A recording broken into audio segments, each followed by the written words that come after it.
L'extraordinaire chronique cinéma de Benjamin.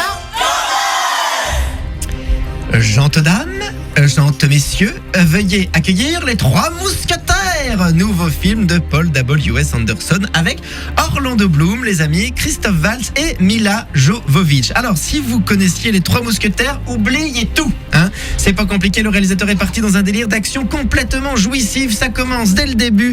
Athos, Porthos et Aramis, aidés par Milady, sont à Venise.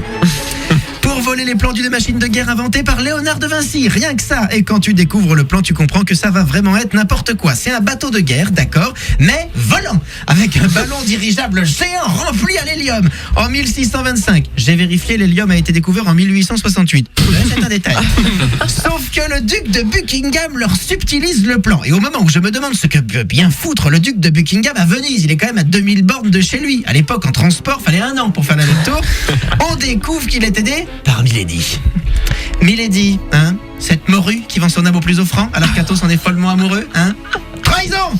Retour en France en un week-end. Ils ont dû prendre le TGV, je sais pas comment ils ont fait. Sauf qu'à l'époque, le wagon-restaurant, c'était autre chose. Ah ben, le steak de sanglier était frais et il était pas en forme de triangle.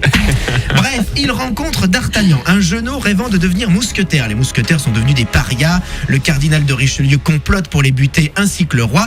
Et il est aidé par Milady. Elle est mignonne, elle est gentille, plus au fond. Hein. Moi, je suis comme un dingue. Cette catin te ferait vendre ta mère en solde d'un seul regard. Mais forcément, elle a les yeux de Mila Jovovich. Hein. Même moi qui bave devant D'Artagnan depuis le début, je peux pas m'empêcher de regarder son décolleté. Bon, heureusement, le combat repart. Pendant que D'Artagnan arrive à buter 40 soldats de la garde rapprochée de Richelieu, aidé par ses 3 nouveaux amis, il drague une jeune première entre 2 coups d'épée. Non, mais moi je garde espoir, il découvre sa sexualité en même temps. Combat final au-dessus de Paris. Oui, parce que Buckingham, il a construit le bateau volant. Il en a même construit 2. Et il s'écrase sur Notre-Dame. Et c'est qui va payer les réparations? C'est les contribuables. Mais comme d'habitude, ça de toute façon. Mais ça, l'anglais, il s'en fout, hein. Alors, est-ce qu'Athos reconquérera le cœur de Milady? Est-ce que D'Artagnan acceptera qu'on se montre nos grosses épées? Est-ce que Richelieu lavera au moins une fois en machine sa cape rouge? Oui, parce que là, il s'est pas changé depuis le début, c'est dégueulasse. Vous le saurez en allant voir Les Trois Mousquetaires. J'ai adoré. Bonne journée et bon film. Retrouvez tous les podcasts sur wifm.fr.